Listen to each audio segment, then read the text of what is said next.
Good morning, guys. Welcome to another sports blog here with Rahman on talking about sports with Rahman. Last 2 weeks have been, a very tough pill to swallow for being a Warriors fan. Last night's performance against the Broncos, to be honest, the forwards didn't show up. The backs were very ineffective. Position swapping basically all over the place. Players, didn't really know I felt the positions that they were in.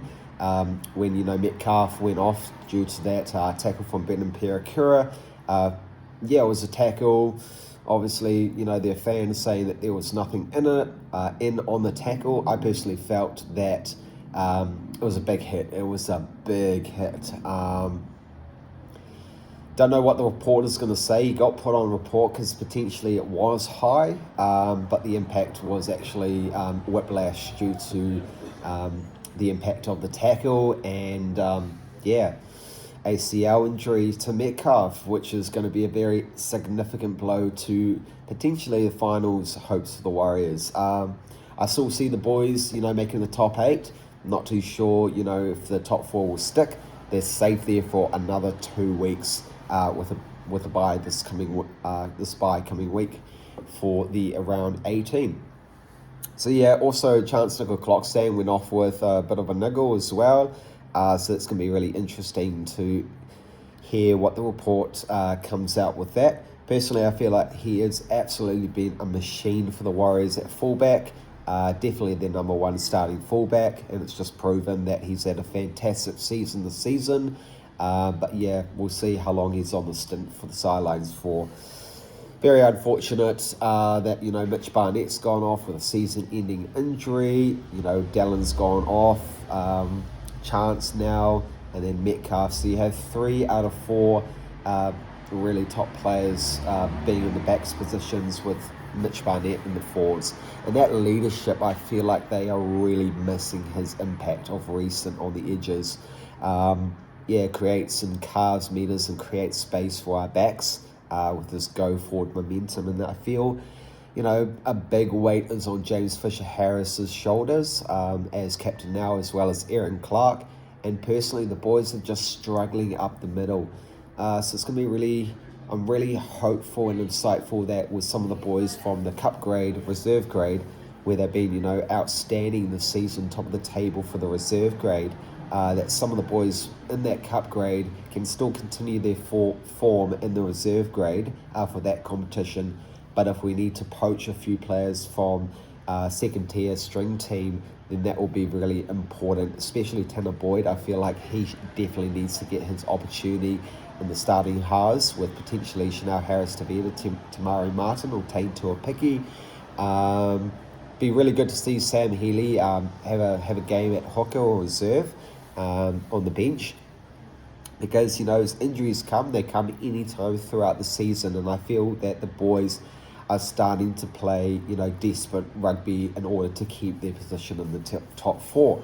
So it's going to be great to see, hopefully against the Tigers, a team where a few players from the reserve grade can come out and help get the job done, because got a bye this coming week. That's guaranteed 2 points, our final bye. Got the Tigers, and then we've got 8 straight games before the finals, with a few of those games back and forth with the home and away matches that we've already played early in the season, just the second game, etc.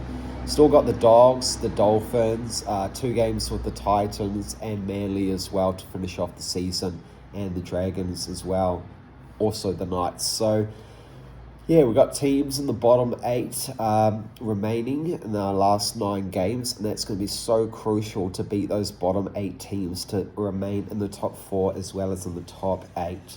Last night's performance, I just felt that they were very flat on attack. Many opportunities to score in their 20 metres, a few costly errors. I don't know why we still pick Edward Cossey. Is he just there to fill in the numbers because we have no one else due to injury or due to performance? But really, he's not first grade. He's been, shocking for basically the last 2 seasons. He has the one odd occasional game every few games he does get picked, and he does surprise people.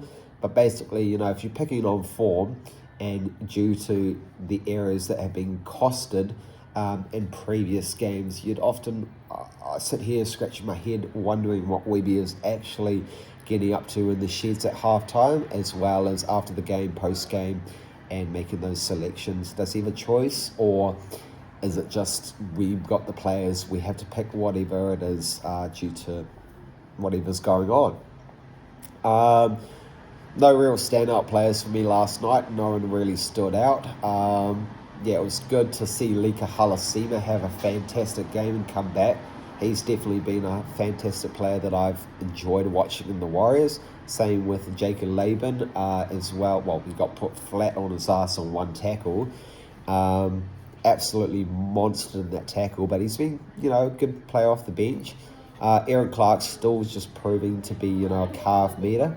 Yeah, Wade Egan, I don't know what's happening on attack in the hooker position for him.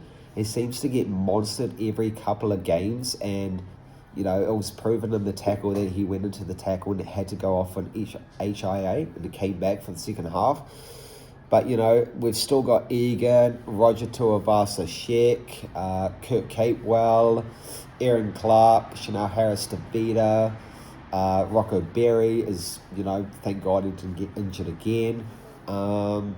So we still got, you know, 7 or 8 players in our starting squad that are still there in the mix to help us get to a position where we are comfortable leading into the finals.